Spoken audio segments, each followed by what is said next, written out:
Well, hey everyone, and welcome back. If you've made it this far, congratulations. This is week 4 of our Luke Bible study that we're going through at First Baptist Roswell.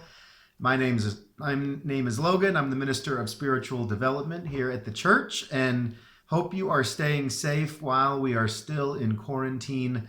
I know that a lot of us are disappointed we weren't able to be in church on Easter Sunday. But as we're going to be looking at today, Jesus is alive. We're going to be looking at the resurrection story. So excited to keep going through this with you. I've heard a lot of great comments from you. If you ever have anything that you want to discuss about it, always know I'm available for a phone call or an email. But again, welcome back. Let's review a little bit of what we've been talking about, and then we will get to our story for today. So we started a few weeks back and we said we're going to take the journey to the cross with Jesus in Luke. All through Luke, he's moving towards Jerusalem, towards the cross. And so we looked at some specific stories on his way there. We looked at one of his teachings, a parable of the Pharisee and the tax collector. We looked at what it means to really be a follower of Jesus. The next week, we got to look at actually two people respond to that call. One walked away. The rich ruler, we call him, walked away. Zacchaeus, as we know, followed Jesus' teachings and stuck with him to the end and was willing to follow him whatever he asked Zacchaeus to do. Last week, we took a broader view of the entirety of Holy Week. Jesus arrives in Jerusalem, and then so he spends the first few days teaching in the temple. And then we got to look at the Last Supper, his betrayal by Judas, his handing over to the authorities, all of the trials, and then eventually his crucifixion. So all of that happens in Luke 19, chapters 19 through 23. We ended in chapter 23 last week, and at the end of that chapter, Jesus is dead. He has died on the cross. His disciples have abandoned him. And so it's a pretty stark, sad ending as we've been following Jesus' life throughout the entirety of the Gospel of Luke until we get to chapter 24. The good news of Easter, the good news of the resurrection, and that's what we're going to be looking at today. So as we look at that today, as with all of our studies, we're going to be looking at chapter 24. But the really cool thing is that this chapter in Luke calls back to many different things that have happened in the previous parts of the book of Luke. And so, chapter 24 is the last chapter of Luke, but it goes back and it reminds us of little things that we've learned along the way, reminding us that this is not one little story, but it's one story as a part of a whole that was written together and meant to be read together. So we're going to be looking at some of those things. I hope you have your Bibles with you. Follow along as we read together, as we study together. And as always, if you have any comments or questions, feel free to let me know. I'd love to talk with you through about it. So, well, let's look at Luke chapter 24. I'm going to be reading verses 1 through 12. It says this: "But on the first day of the week, at early dawn, they came to the tomb, taking the spices that they had prepared. They found the stone rolled away from the tomb, but when they went in, they did not find the body. While they were perplexed about this, suddenly two men in dazzling clothes stood beside them. The women were terrified and bowed their faces to the ground. But the men said to them, 'Why do you look for the living among the dead? He is not here, he has risen. Remember how he told you while he was still in Galilee, that the Son of Man must be handed over to sinners and be crucified, and on the third day rise again.' Then they remembered his words, and returning from the tomb, they told all this to the 11 and to all the rest. Now it was Mary Magdalene, Joanna, Mary the mother of James, and the other women with them who told this to the apostles. But these words seemed to them an idle tale, and they did not believe them. But Peter got up and ran to the tomb. Stooping and looking in, he saw the linen cloths by themselves. Then he went home, amazed at what had happened." So let's take a look and see what exactly happens here in chapter 24. we see that the women came to the tomb. They're not named here at the beginning. It's just a group of women. They found the stone rolled away from the tomb, but when they went in, they did not find the body. So they were coming to prepare the body. They were coming to find Jesus' dead body and prepare it properly for burial. While they were perplexed about this, it says, suddenly two men in dazzling clothes stood beside them. So they came here to find a body, but instead they find an empty tomb, and all of a sudden notice that two angels are standing right there. The women, it says, were terrified and bowed their faces to the ground. But the men say to them, "Why do you look for the living among the dead? He is not here, he is risen. Remember how he told you." Look at this in verse 6. "Remember how he told you, while he was still in Galilee, that the Son of Man must be handed over to sinners and be crucified, and on the third day rise again." And so the angels say, "Why do you seem so surprised? What exactly did you come here looking for? This was expected. He already told you this was going to happen." And if you look back previously in the book of Luke, Jesus had already told them this. Okay, so let's look. Luke 9:22 says this. "And he said," Jesus said, "the Son of Man must suffer many things and be rejected by the elders, the chief priests, and the teachers of the law, and he must be killed, and on the third day be raised to life." So Jesus said this all the way back in Luke chapter 9, verse 22. Rejected by the elders, the chief priests, and the teachers.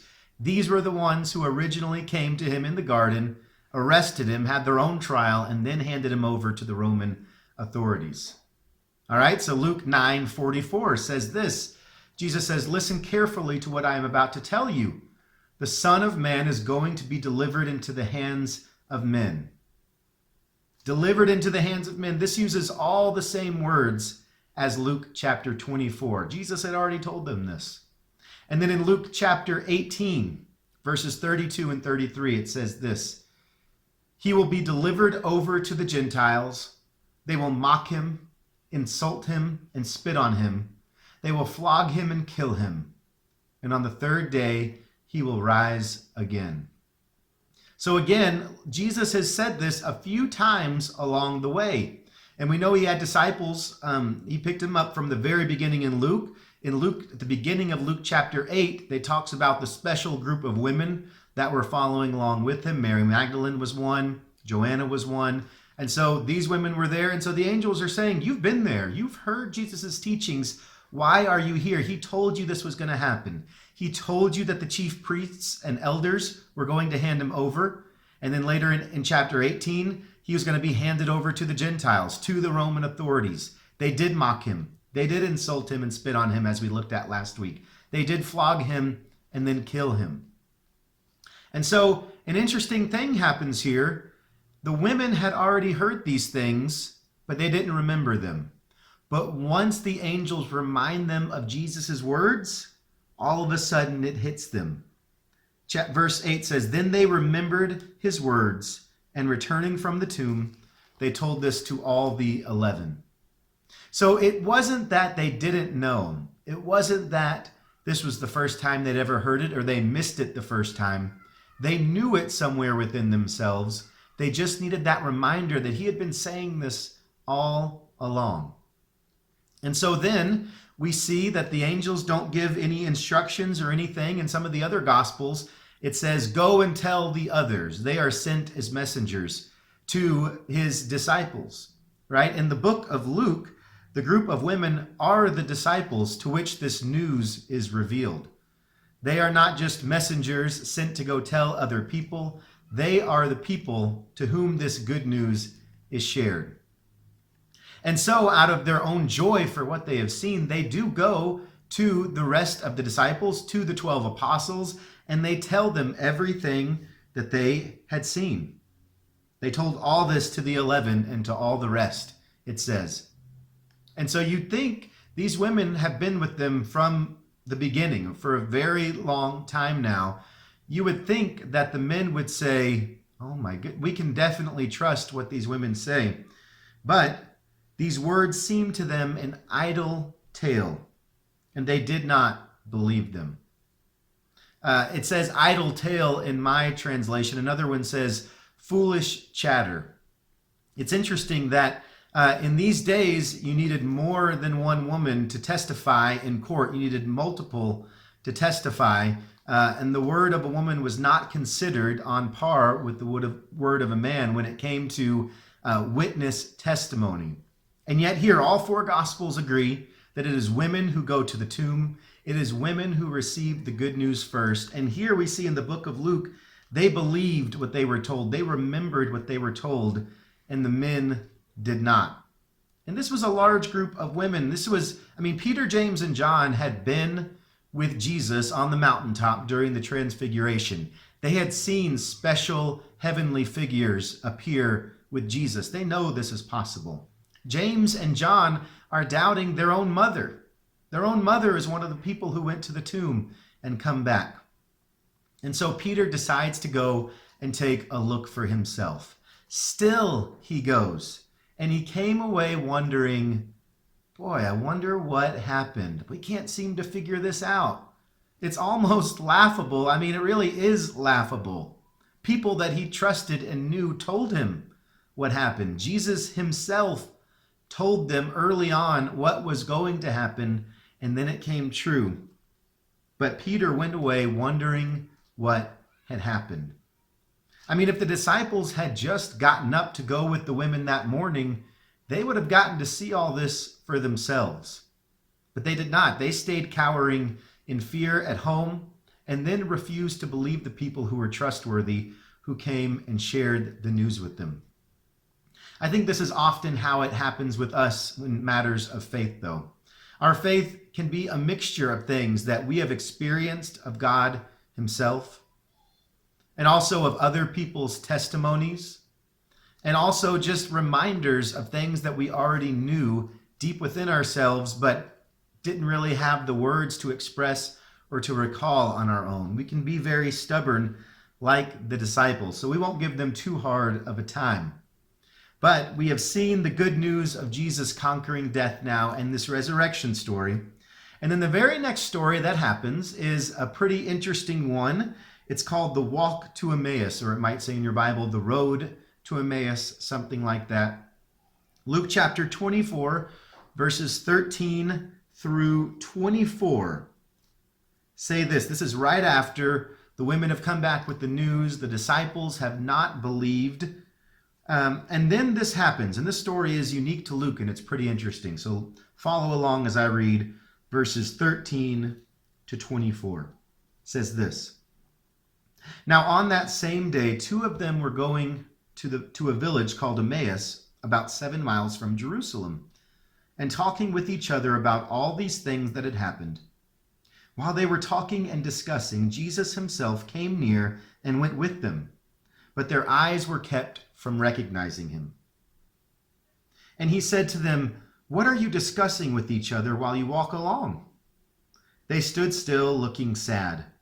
Then one of them, whose name was Cleopas, answered him, "Are you the only stranger in Jerusalem who does not know the things that have taken place there in these days?" He asked them, "What things?" They replied, "The things about Jesus of Nazareth, who was a prophet, mighty in deed and word before God and all the people, and how our chief priests and leaders handed him over to be condemned to death and crucified him. But we had hoped that he was the one to redeem Israel. Yes, and besides all this, it is now the 3rd day since these things took place. Moreover, some women of our group astounded us. They were at the tomb early this morning. And when they did not find his body there, they came back and told us that they had indeed seen a vision of angels who said that he was alive. Some of those who were with us went to the tomb and found it just as the women had said, but they did not see him." So we've got two people here. We only get one name, and we don't know anything about him, but he was clearly part of the group of Jesus's disciples who had been with him for a while, right? He identifies as being in the group that the women came and told the good news to. We don't know anything about the person who was with him. It might have been his wife or a friend or another relative, something like that. But we see that they are going. We don't know why they're going anywhere. We just know they're on the road walking. And Jesus seems to come up from behind them. All of a sudden, he's just kind of there. While they were talking and discussing, Jesus himself came near, so kind of came up right from behind them and joined their group. And they don't recognize him. This is pretty interesting. For whatever reason it is, we're not given anything more. We're not told he's in some sort of disguise. We're not told that his body looks different. We're only told that their eyes were kept from recognizing him. So it could mean a lot of different things. It might just mean that they, like these disciples that heard the news, did not believe and were not able or ready to receive this news. That can be the truth for a lot of us, that when we're not open to believing something, well, then we don't believe it. So Jesus kind of comes up next to them and plays dumb a little bit. Listens in on their conversation. What are you guys talking about? And they say, this was big news. Everyone's talking about this. How are you not talking about it? It's kind of like right now our news is covered with stories of the coronavirus and things like that. And so it'd be like you talking about it with a friend and someone else saying, what are you guys talking about? I haven't heard of this. This was big news. And so they say, are you the only person who doesn't know what's happened these last few days? And so he says, I don't know. Tell me about it. What's happening? And so they recount the story to Jesus as we just looked. They kind of give a little bit of a summary. And here's the really interesting thing about their summary. It's not really told from the perspective of a disciple. It's told from the perspective of the crowds. You see, in the book of Luke, there are people all along throughout the book of Luke who are following Jesus or just come in and out. They come to listen to him. Jesus was speaking to the crowds. And the disciples are a different group from that. They are the people who have responded to the call to follow him. But everywhere he goes, he feeds people. He feeds the 5,000. That was a crowd. There were people off in the crowds. Someone comes out of the crowd.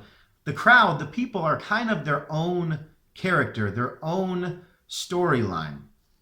And so everything they say here is really from the book of Luke, from the perspective of the crowd.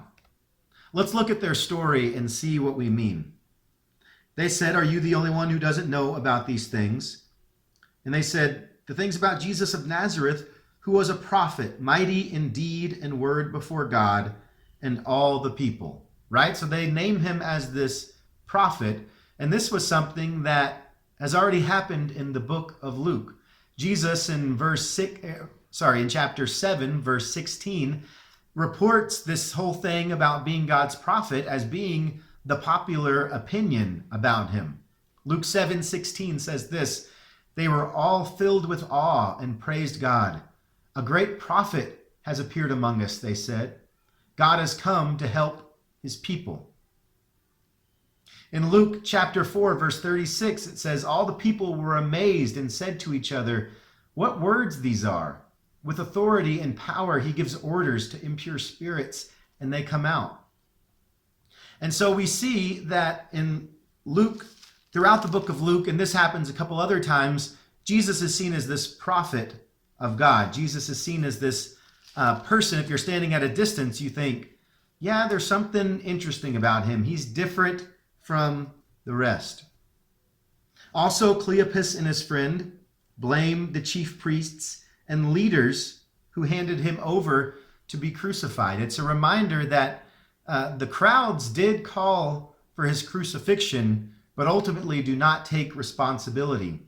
Right? In Luke 23:48, the crowds are repentant. The crowds realize that what they have done was not good. It says, Luke 23:48 says this, and when all the crowds who had gathered there for this spectacle saw what had taken place, they returned home, beating their breasts. The crowd was sorrowful when they saw this, and this group seems to be in that they're not taking responsibility and they're not having any part of it. They just see that they're blaming the chief priests and leaders. And then finally, the crowd was one who was hoping that Jesus might be the Messiah. We know that the Jewish people were looking for a Messiah. And so oftentimes they see him, oh, this is an interesting person. We don't know what to make of him. No one was ever saying, not many people were ever saying Son of God or things like that. They were saying, oh, he's a great prophet. Maybe he might be the one to redeem us.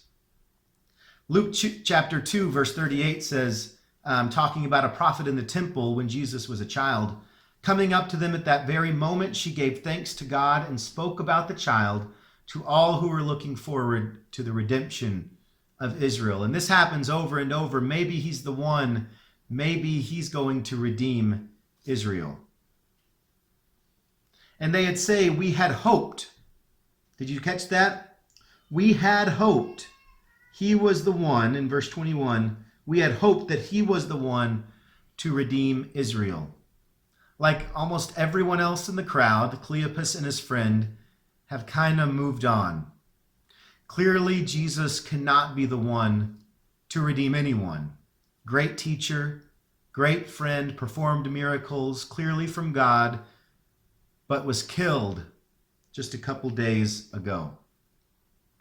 And so just like the crowd, they kind of move in and move out.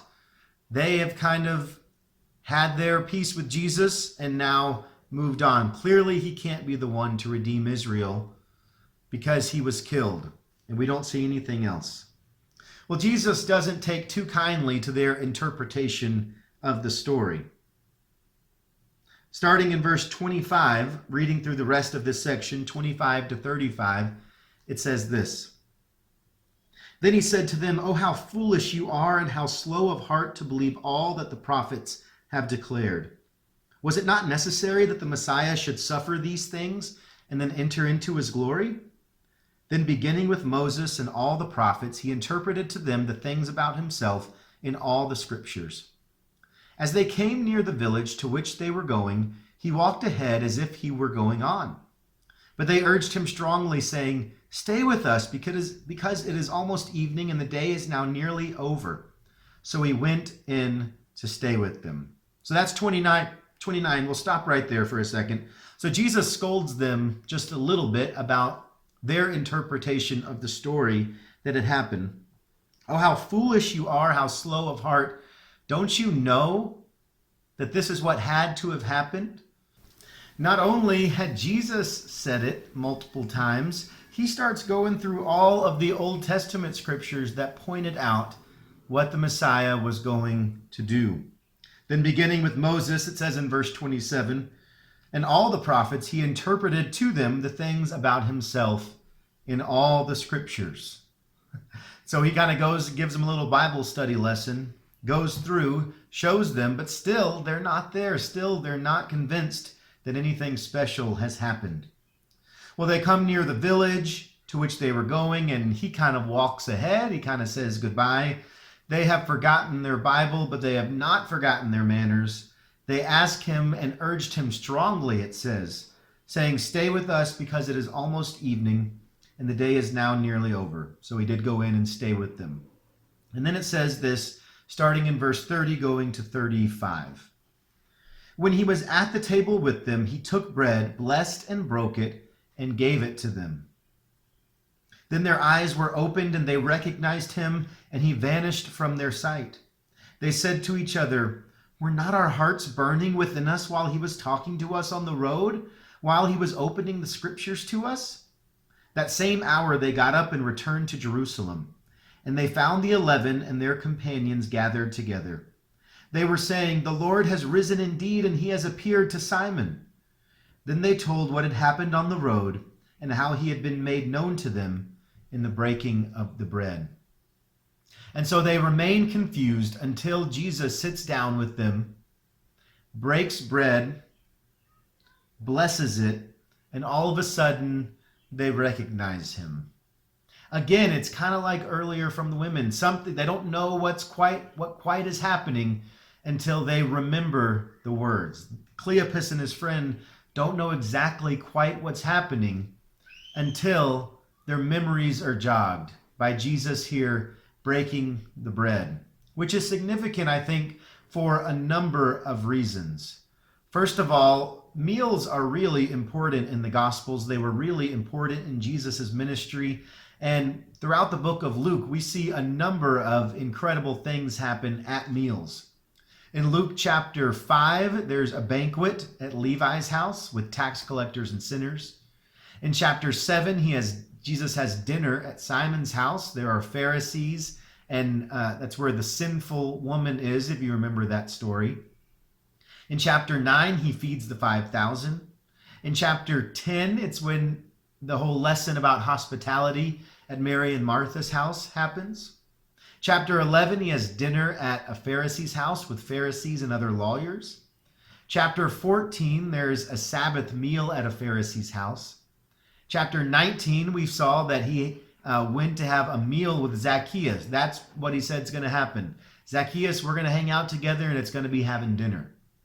And then, of course, at the Last Supper in chapter 22 with his apostles, and then they remember that when Jesus breaks the bread. So God is at work in our meals. Are you open to that? Another reason that this is significant, I think, is that it's just Jesus's presence here that makes this moment so holy and sacred. Otherwise, it would have been another meal. But when Jesus' presence arrives there, it turns that ordinary meal into a sacrament. I think that has a lot to say to us about our everyday moments in our lives, but how they can be made holy. Every little thing that we do can be made holy when God is invited in to be a part of it. And the same is true for us. We were not there as witnesses for those angels, like the women said. And so we're in the position of the disciples. We're being told this happened. And yet, God has given us some special instruments to experience his presence and his grace and communion.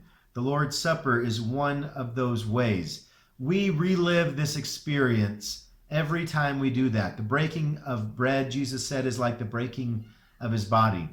And here we see that he was not held down by death, but he conquered it once and for all. And so I hope for you, these things burn in your hearts just as much as it did for Cleopas and his friend. Were our hearts not burning within us? We knew something was going on. We knew something special was happening. Didn't you feel that too? Sometimes our words can't quite express what we feel is happening inside. So I'd ask you to think about today, has this ever happened to you? Have you ever felt like God was at work and you didn't exactly know how or why, but you knew that he was? What was that like? And when those things happen, how important is it for us to remember the things that we already know? I think a big part of our faith lives is simply remembering. Each of us as Christians were baptized into the faith. And every time someone else gets baptized, it's an opportunity for us to remember that moment that we began this journey. Every time we take communion, we remember the sacrifice of Jesus. What might God be calling you to simply remember today? How might he be wanting to jog your memory, like it happened with the women and the angels, or with Cleopas and his friend at the meal with Jesus? Both had these moments of recognition where they got it simply because they remembered what God had already done. And then finally, are you part of the crowd or are you a follower? And I don't mean part of the crowd, meaning are you just going along with the crowd, doing what everyone else does?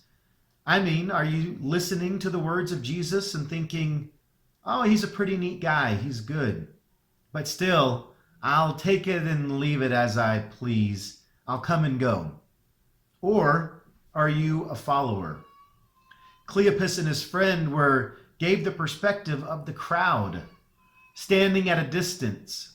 They were followers, but they were starting to lose hope. Here, Jesus invites them back in, gives them the recognition of his resurrection.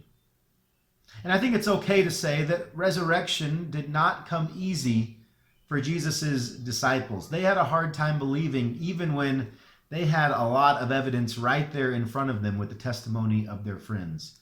But I think it's okay to say it's okay if it doesn't come easy for us as well. God is patient with us.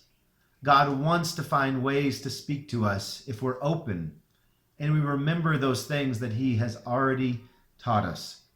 So think about those things. We're going to be starting a new series next week. I've really enjoyed these 4 weeks in Luke. We're going to be looking at some spiritual disciplines. I think that's a really important part of our faith walk. And especially while we're not able to meet in a church building, we're going to be talking about what are those things that we can be doing to enhance our faith while we're at home, on our own, or with our families. So I hope to see you next week. Think about these things. Keep them on your hearts and minds. Thanks for tuning in. We'll talk to you later. Bye.